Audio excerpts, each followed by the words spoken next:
Hello, hello, my green skins, and welcome to another John Candy Marathon. And what movie are we doing today there, Dark? The Great Outdoors. Yeah, the great movie. I was actually going to do this in the outdoors, but unfortunately the wind's too loud. I was out in it. It was like because I was going to sit outside because it's gorgeous outside. It is absolutely beautiful. Some of the best weather we've had in a while. And you got a nice breeze, but no, that wind hits it. It picks up too much. So, what did you think of this great, probably one of the best John Candy movies out there? I think this is up there with I think his magnum opus, which is we're coming up to one of those movies shortly. I think this movie.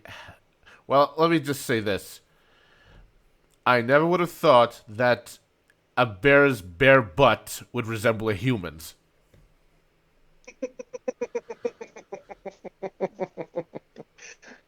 Okay, yeah, this movie's quite interesting. There are a couple problems with this movie, but I Oh, that's like to putting it jokingly. mildly. You know what I like to say about this movie, actually? This is a summer movie. If you're watching this movie you watch in the summer. You don't watch in the winter. You watch this when you're out, when camping. And this is a quintessential summer movie. And that's the best way I could put it. Now let's break it down. First of all, let's start with we'll start with music first, like we usually do. So, what did you think of the music to this one? I did not even stop to even listen to music, so just generic cues for comedy moments No, no, no, or no. a couple of romance moments. I would say it had some good music. It's not great. Okay, you're not toe tappers, but it's a good theme. It's a good theme music. It has some good theme music, and I like the idea of the cast is just the music works great for the cast. Next, let's break down. You want to do the stunts, or do you want to call it stunts slash effects, or do you just want to? How do you want to do this with that one? Like we got which one? How do you want to call this one? I don't know. How do you want to do it? I'm thinking the movie is effects. Like this has some beautiful. Okay, there are some really cool scenes in this movie for effects. Yeah, but they're No, good, but they're no, not like good at the let's same time. And I don't mean that in a bad way. It's like I don't no expect John some of the Candy to do the jet skiing stuff. I mean, it's clearly a stunt double, and the close-ups is. no some of that was John Candy. Then I'm impressed that he's able to do that considering his physique. John Candy might have been an overweight man, but he wasn't. He's what you call husky. That's what that's called. He's not exactly completely like you could actually. This is one of the few movies where he's actually lost some weight. What's Like that to he, notice? Now that you mention yeah, it. he's not as heavy. Yeah, yeah. If you look at Uncle Buck, like the movie Uncle Buck, then you look at the Great Outdoors. He is not as heavy in the Great Outdoors as he is in Uncle Buck, and you see his real weight in Trains, Planes, and Automobile because he is super overweight in that one. Yeah, And I like when you say John Candy, I'm thinking the way he appeared in Uncle Buck. And no, was in this that one, was that at his worst? no, I would say Trains, Planes, and Automobiles was at his worst weight because I've heard stories that he fought with weight, and I felt I still liked him as a character, but yeah, he was always a good slapstick. He's one of the few like Chris Farley and a couple others that are really good at slapstick. And John Candy's one of those guys that can do some decent slapstick. It what did you think of the acting? Now this is where we're gonna have the big meat and fucking potatoes of this movie. What I did you think think of the acting in the cast? well, I think we'd have to go individually, but the two main guys, Dan Aykroyd's just being Dan Aykroyd. You know, he's a personality more No, than an actor. Dan A Dan lot of times. Aykroyd. That's Dan Aykroyd. Like people either picture one person when they see Dan Aykroyd, and that's Ray. Uh they see Ray every time. It's Ray, and Ray really doesn't have that. Like he seems like almost that thing. This Dan Aykroyd is that grifter, that shyster. This works. Although Dan Aykroyd makes another appearance, I think, in another movie later, and one of the other movies we're going to be reviewing, and he is a fucking character in this one. He's also the Lord of Exposition, and he's really good at doing exposition. Like that's his greatest skill, I think. Like any actor. See, here's the thing. His character here is supposed to be an asshole. Now I don't, Yeah. and you hate him, but I don't know if it's because he's always an asshole in every movie, or if that's because he's a good actor. He's good at acting the asshole. No, I've heard he's an asshole in real life, but we don't know. I don't want to be the one to point As fingers. I've heard he's an asshole. Actually, it all depends who you deal with him. Like it all depends on the day. I've heard he's been a real prick to some people, and I've also heard he's like this. John Candy's always fun. He's a likable character. He's always likable. And I would even say, as far as I don't like it's not I don't hate Dan Aykroyd's character, but I don't in particularly like Dan Aykroyd's character either. I think it's an okay character. Everyone, see, this is the one thing about this movie. Everyone in this movie, you've dealt with this person in your fucking family.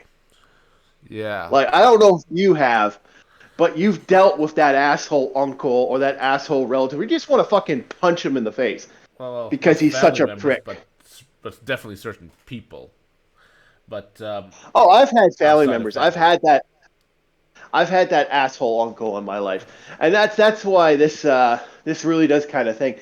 What did you think of the wives in the series? Because you had two decent actresses. well, I guess they're fine, but their characters were just so. I mean, they're not the focus of the Uh, movie, so I don't think about them. I mean, they could have been played by they're anyone else; it wouldn't have mattered. no, you had some decent actresses. I would say they were thing. Now, what did you think of the But child characters? Go ahead. okay, okay. Well, I didn't get to comment on John Candy. He's a fine Oh, okay. actor. I mean, for what he doesn't overact. He doesn't underact. He gives it his all, and he doesn't oversell. And I think He's he's that's what makes him he's charming. Like he's he's charming. likable. Every role. Yeah, he plays a likable character in every role he ever played. I think there's only one role I think he played the legit asshole. And is unfortunately his last role where he actually died before the filming ended. Oh It's such a snap! horrible. That's one of his last. That's the last movie he ever did. Not the best And way to go out. yeah, it was actually a review. It was actually bombed. Like it was not. It did not do well, and that was his very last movie. And it's sad because John Candy's actually one of those guys where he's a great likable character. He can play the likable character. From what I've heard in real life, John Candy was an amazing man. Like very, very friendly, very like he could be an asshole. Like everyone could be an asshole for fuck's sakes.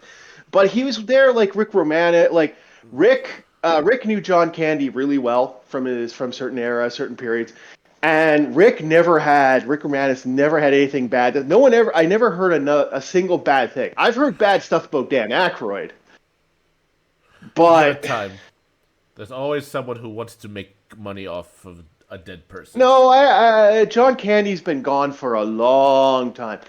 Most people don't like. I hate to say it, his cherished movies. He never had anything. I've never heard stories, anything like that. But anyway, what did you think of the child characters? We Um, had.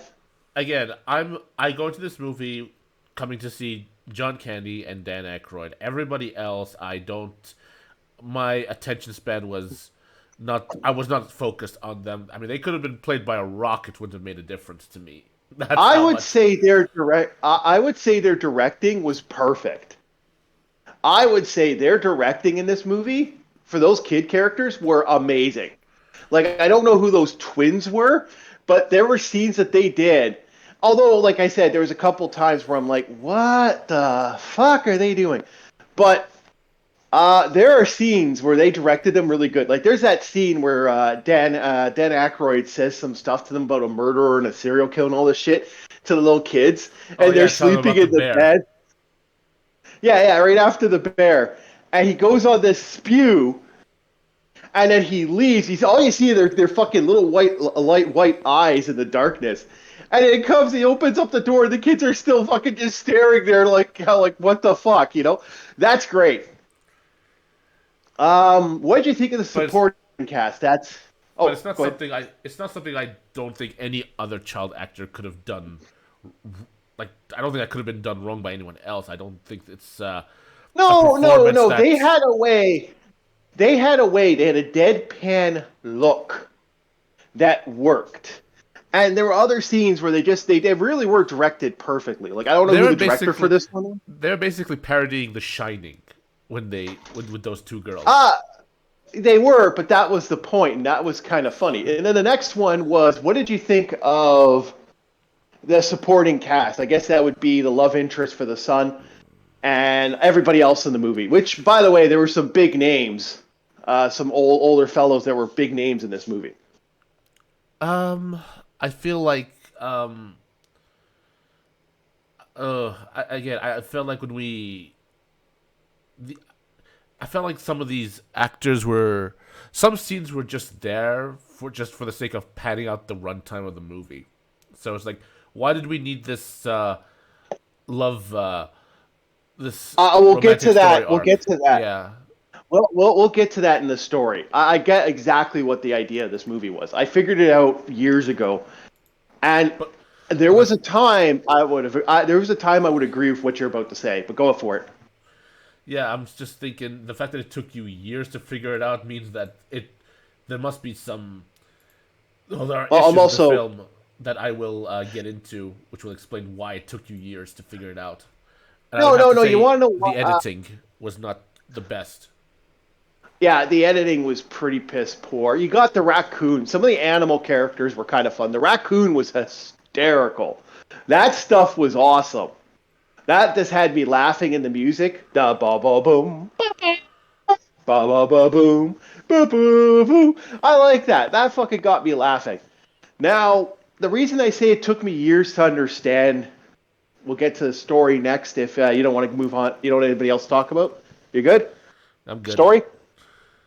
Story next. Now, here's why it took me so long. I had only seen this movie, like, this became a classic to me after the fact. I actually saw, like, my friends, like, I was over at a friend's house, and we actually got to watch it more than, like, I had to watch it at least twice before I went, okay, I get it. But it took years because I had only seen this movie. This movie is not as shown as Uncle Buck. Like Uncle Buck, Trains, Planes, and Automobiles. This movie is fucking dead now. I remember seeing it a lot when I was a kid. I'd see bits and pieces on cable TV, but I never went out and rented this. This is something me and my friend watched when there was nothing else to do, and all we had to do was just sit there and do nothing. So what I did was we had this freaking thing on replay one night, and that's when we really kind of got into it. So it took years to actually figure it out because of that.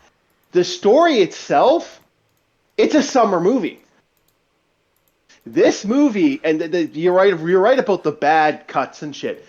Yeah. This movie, in a nutshell, is designed to be a true summer movie.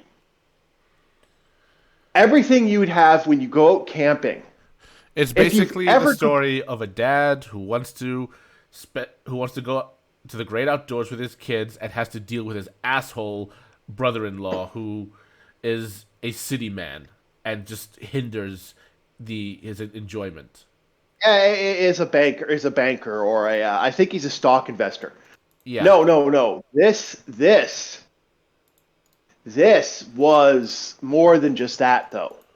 This is a true summer movie, and this is why I think a lot of people got to understand that. I got to hit this hammer home. It's funny as fuck, but it's a true summer story. It has a little bit of everything for a summer story. They put a summer romance. Like, you could just have this movie be The Oddfellows, which is what they tried to stay away from. Because The Oddfellows, or The Odd Couples, are called, where, the movie where they, just two guys living in one apartment, boop, ba-doop, ba-doop, ba-doop, and they fucking hate each other. You could have done that. You didn't have to have the kids, but that's The Odd Couple. This has everything. You have a summer romance. You have like the joke sports thing. You have everything that would happen in a summer movie. Kids get it. People freaking out because of the bat. Like, you get the vibe. You know what this reminds me of, actually? This isn't John Candy. The idea of this. I think the idea of this wasn't John Candy telling a story, or like that like the characters.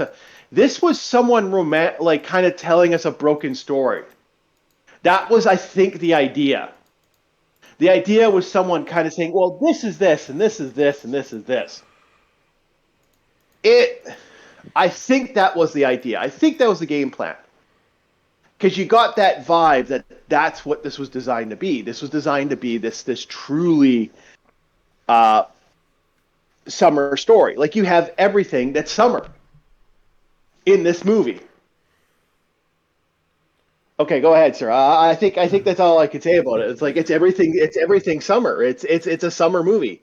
I mean, the problem with the It's up movie, there. it feels so disjointed because, unfortunately, But I think that was the point. That's the problem. I think that and was if, the idea. I also and if people don't like that, it might get distracting because you go from set piece to set piece.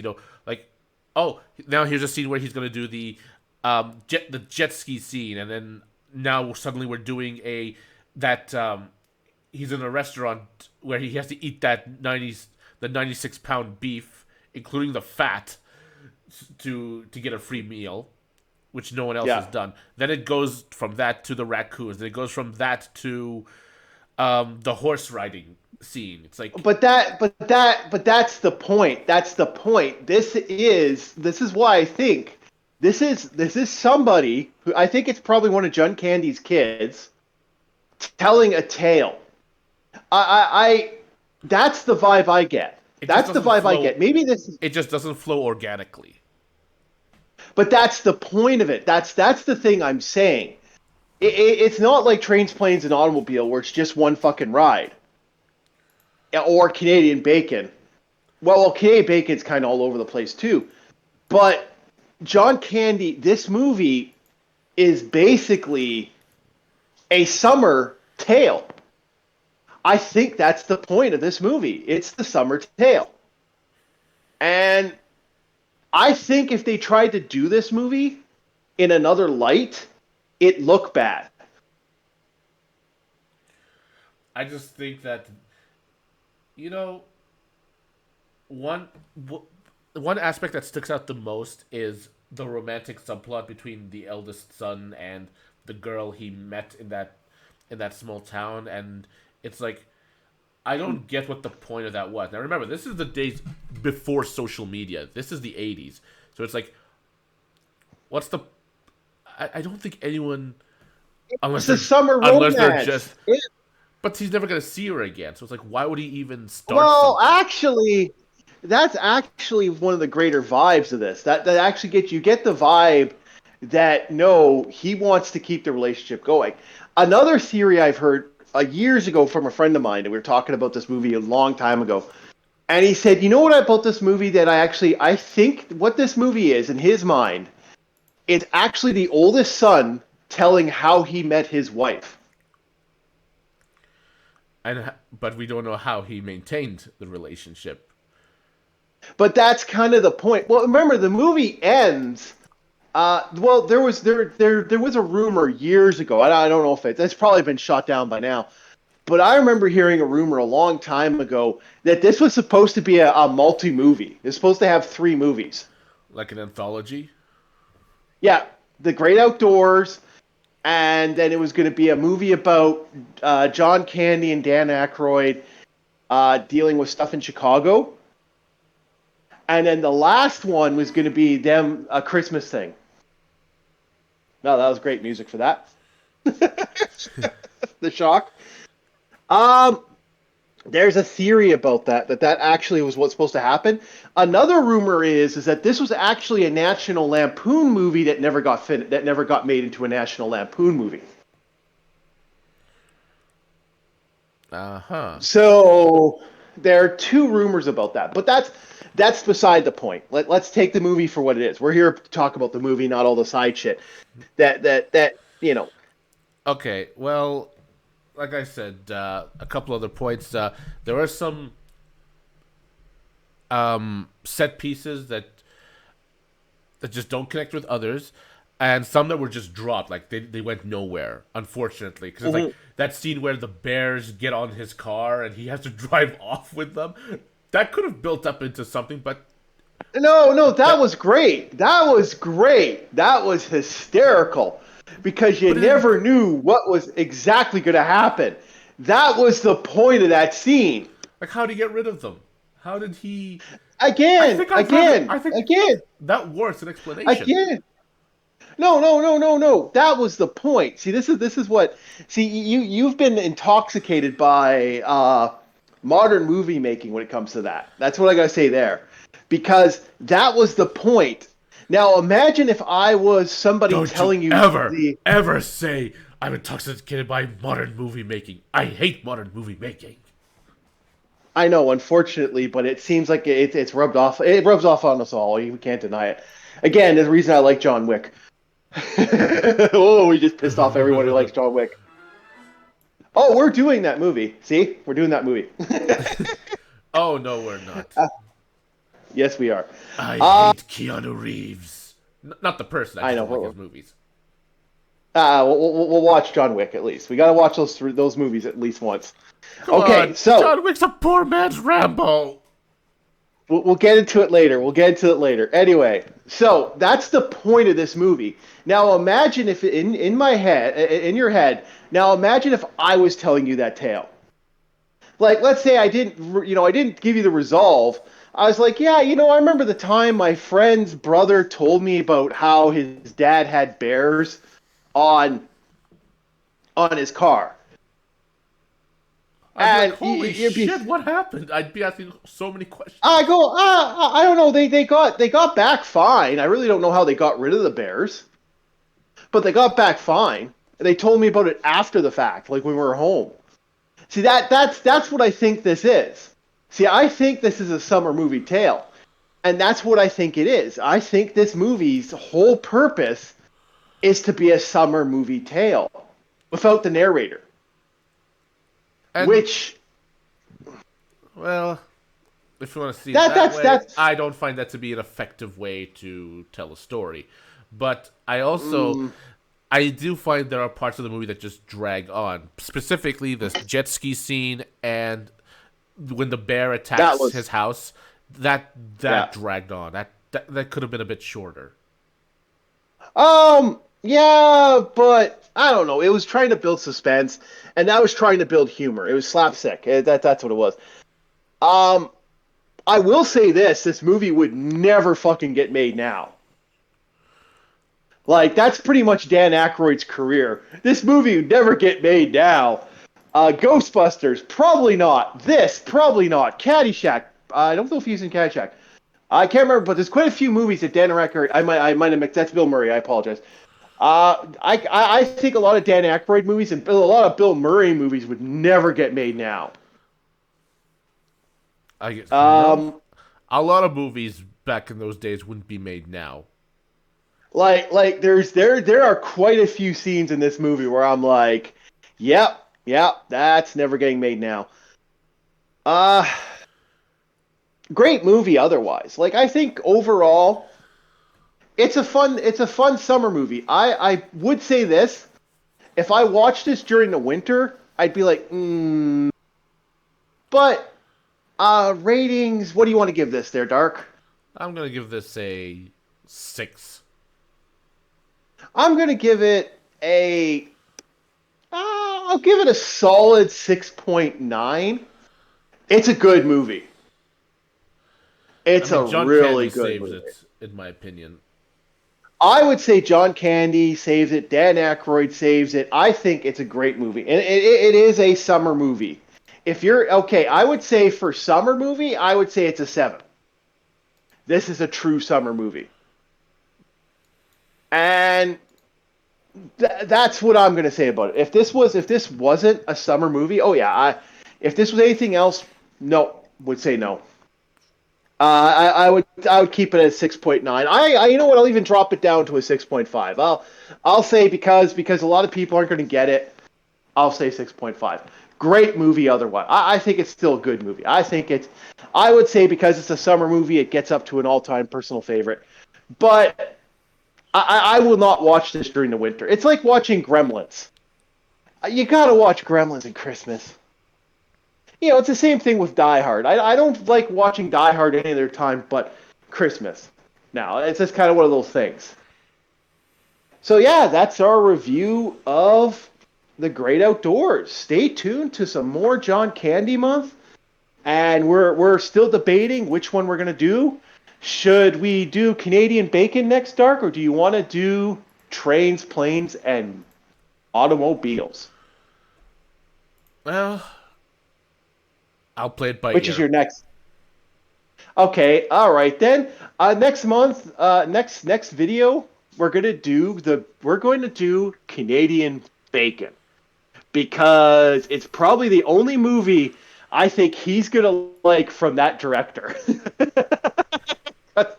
God, we both don't like that director otherwise. So it's a good Canadian movie, and Oh no. we're leading up. Oh wait, Who is then the maybe we should director? do yeah, Oh, dear Michael God. Moore. So the question is, we're coming up to Canada Day. Should we do Canadian bacon on Canada Day or like before Canada Day or because it is a truly Canadian movie or Trains, Planes, and Automobiles? I don't know. I don't know, but there's one thing to keep in mind. I I can't eat bacon. Oh well, it's not about bacon. You'll find out what it's about. It just I know, shows. I know, I know, I know. Michael Moore adds so much pork to your diet, even when you're not watching them. I mean, I don't have anything personal against Michael Moore. But I know he's just the butt of a lot of jokes, but I don't know much like I about him. said, like I said, Michael Moore adds a lot of pork to a lot of scenarios. Okay. All right. I think we'll do Canadian bacon, even though Canada Day is the next week, because we don't want to date these too much. All right, Canadian bacon next, there, Dark. I will see you on the next one, and I will see you all later. Like, sub, and subscribe. Have yourselves a very good day.